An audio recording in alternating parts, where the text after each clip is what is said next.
Hi hello வணக்கம் friends, welcome to sweet ஆமு channel. இன்றைக்கி என்ன ரெசிபி செய்ய போகிறோன்னு பார்த்தீங்கன்னா, கீரை தாங்க செய்ய போகிறோம். முள்ளங்கி கீரையில் பொரியல் வந்து செய்ய போகிறோம். முள்ளங்கி கீரையில் நிறைய பெனிஃபிட்ஸ் இருக்குது. நான் வீடியோவில் சொல்கிறேன். வீடியோவை கடைசி வரைக்கும் ஸ்கிப் பண்ணாமல் பாருங்கள். வாங்க வீடியோக்குள்ளே போகலாம். ஒரு பாத்திரம் வச்சுக்கோங்க.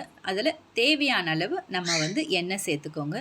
எண்ணெய் வந்து நல்லா சூடு ஏறினதுக்கப்புறம் கடுகு உளுந்து போட்டு கொஞ்சம் நல்லா வெடிக்க வச்சுக்கோங்க. இது கூட இப்போ நம்ம வந்து ஜீரகம் சேர்க்க போகிறோம். ஒரு கைப்பிடி அளவு, ஒரு ஸ்பூன் அளவு ஜீரகம் சேர்த்துக்கோங்க. அது அடுத்து வந்து கடலைப்பருப்பு உளுத்தம்பருப்பு சேர்த்துக்கோங்க. இது வந்து கருகிட போது கொஞ்சம் லைட்டாக வந்து வதக்கி விடுங்க. கலர் மாறக்கூடாது. அவ்வளோதான். இப்போ வந்து நம்ம பூண்டு சேர்த்துக்கலாம். பூண்டு வந்து ஒரு 15-20 பல் பூண்டு வந்து நான் சேர்த்துக்கிறேன். பூண்டு நிறைய தாராளமாக சேர்த்திங்கன்னா டேஸ்ட்டாக இருக்கும். அதனால் வந்து பூண்டு சேர்த்துக்கோங்க. பூண்டு சேர்த்து நல்லா வதக்கி விடுங்க. கொஞ்சம் கலர் மாறட்டும். பூண்டு வந்து கொஞ்சம் நல்லா வந்து வதங்கி வரட்டும். கொஞ்சம் நல்லா வதங்கினா தான் டேஸ்ட்டாக நல்லாயிருக்கும். இப்போ இது கூட வந்து வரமிளகா சேர்த்துக்கோங்க. உங்கள் காரத்துக்கு ஏற்ப கூடுதலாகவோ குறைச்சலாகவோ நீங்கள் வந்து சேர்த்துக்கோங்க. நான் வந்து ஒரு 3 வரமிளகா சேர்த்துருக்கேன். இதையும் வந்து நல்லா வதக்கி எடுத்துக்கலாம். இது கூட அடுத்து வந்து நம்ம வெங்காயம் சேர்க்க போகிறோம். ஒரு பெரிய சைஸ் வெங்காயம் வந்து நான் கட் பண்ணி எடுத்து வச்சுருக்கேன். அதை வந்து நான் சேர்த்துக்கிறேன். நீங்கள் வெங்காயம் 1 இல்லை 2 உங்களுக்கு டேஸ்ட்டுக்கு ஏற்ற நீங்கள் போட்டுக்கோங்க. நான் பெரிய வெங்காயன்றதுனால ஒரு வெங்காயம் சேர்த்துருக்கேன். இதுவும் வந்து நல்லா வதங்கி வரட்டும். கொஞ்சம் கலர் மாறினதுக்கப்புறம் நம்ம வந்து கீரையை உள்ளே சேர்த்துக்கலாம்.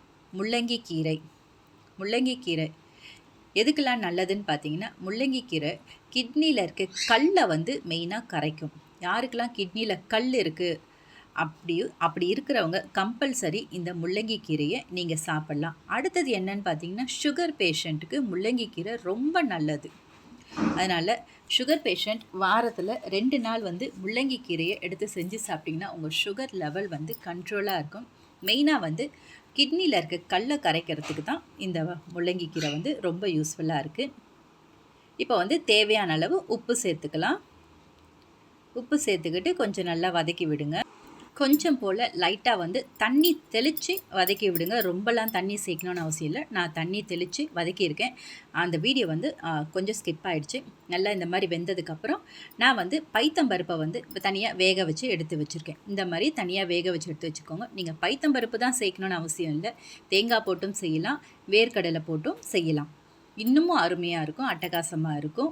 பாசிப்பருப்பு அதை விட இன்னும் பிரமாதமாக இருக்கும். சாதத்தில் போட்டு பிசைஞ்சு சாப்பிடும்போது இன்னும் சூப்பராகவே இருக்கும். அதனால் வந்து நான் பைத்தம்பருப்பு சேர்த்துருக்கேன். பைத்தம்பருப்பு தனியாக வேக வச்சு இந்த மாதிரி நல்லா கலரி விட்டுக்கோங்க. பார்க்கும்போதே எவ்வளோ அட்டகாசமாக இருக்குது பாருங்கள். சூப்பராக இருக்கும். டேஸ்ட் வைஸ் அவ்வளோ அட்டகாசமாக இருக்கும். இதே மாதிரி நீங்களும் வந்து கம்பல்சரி செஞ்சு சாப்பிடுங்க. மெயினாக வந்து நான் இது சொன்ன மாதிரி கிட்னியில் இருக்க கல்லை கரைக்கிறதுக்கு ரொம்பவே ஹெல்ப்ஃபுல்லாக இருக்கும். சுகர் லெவலை வந்து கண்ட்ரோலாக வச்சுக்கும். அதனால் வாரத்தில் 2 நாள் கம்பல்சரி சாப்பிடுங்க. இந்த வீடியோ பிடிச்சிருந்தா லைக் பண்ணுங்கள், ஷேர் பண்ணுங்கள், கமெண்ட் பண்ணுங்கள். தேங்க்யூ.